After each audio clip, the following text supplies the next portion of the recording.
গতকাল আমার বিয়ের জন্য পাত্রী দেখতে গেছিলাম। তো আমি পাত্রী দেখতে গিয়ে প্রথমে আমাদেরকে মিষ্টি ফিষ্টি খেতে দিয়েছে। মিষ্টি ফিষ্টি খাওয়া হয়ে যাবার পরে তারপর পাত্রীর মা পাত্রীকে নিয়ে ঘরের মধ্যে প্রবেশ করলো। ও বাবা! তারপর তো দেখি, আমি তো দেখে তো আই অ্যাম তো অবাক।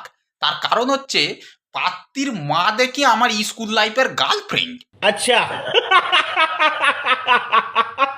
পাত্রীর মা আমাকে দেখে চমকে উঠেছে, আর আমি পাত্রীর মাকে দেখে চমকে উঠেছি। বলেন কি?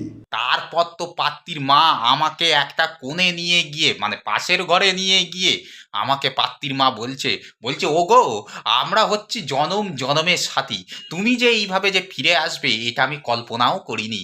দেখলে আমাদের ভালোবাসা কিরকম অমর, কিরকম জীবন সঙ্গীর মতন অমর হয়ে রয়েছে। মানে আমাদের ভালোবাসা হচ্ছে জনম জনমের সাক্ষী। বলে আমাকে খাউমাউ করে কাঁদতে কাঁদতে পাত্রীর মা আমাকে জড়িয়ে ধরলো। জড়িয়ে ধরার পর আমি তো পুরো ইতস্তিত হয়ে গেলাম। মানে আমি যে কি করব না করবো আমি তো ঠিক দিশা খুঁজে পাচ্ছিলাম না।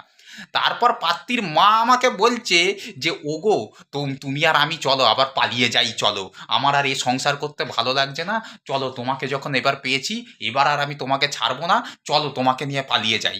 আমি পাত্রীর মাকে বললাম আমাকে 2 দিন সময় দাও, তারপর আমি ব্যাপারটা, মানে বিষয়টা আমি বিস্তারিত ভেবে দেখছি। সঠিক বলেছেন, আপনার বুদ্ধি ভালো। তারপর দাদা, দুঃখের কথা কি বলবো, বাড়ি আসার পর পাত্রী দেখি নিজে আমাকে এসএমএস করে বলছে, আপনাকে না আমার খুব পছন্দ হয়েছে। আমার বাড়ি থেকে যদি আপনাকে যদি মেনে নাও নেয়, কোনো চিন্তা করবেন না, আমি আপনার সাথে পালিয়ে যাব।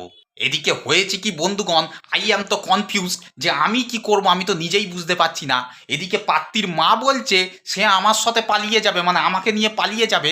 এদিকে পাত্রী বলছে আমার বাড়ি থেকে না মেনে নিলে আমি আপনার সাথে পালিয়ে যাব। আই অ্যাম তো কনফিউজ। আমি যে এখন কি করব আমি তো নিজেই বুঝতে পারছি না।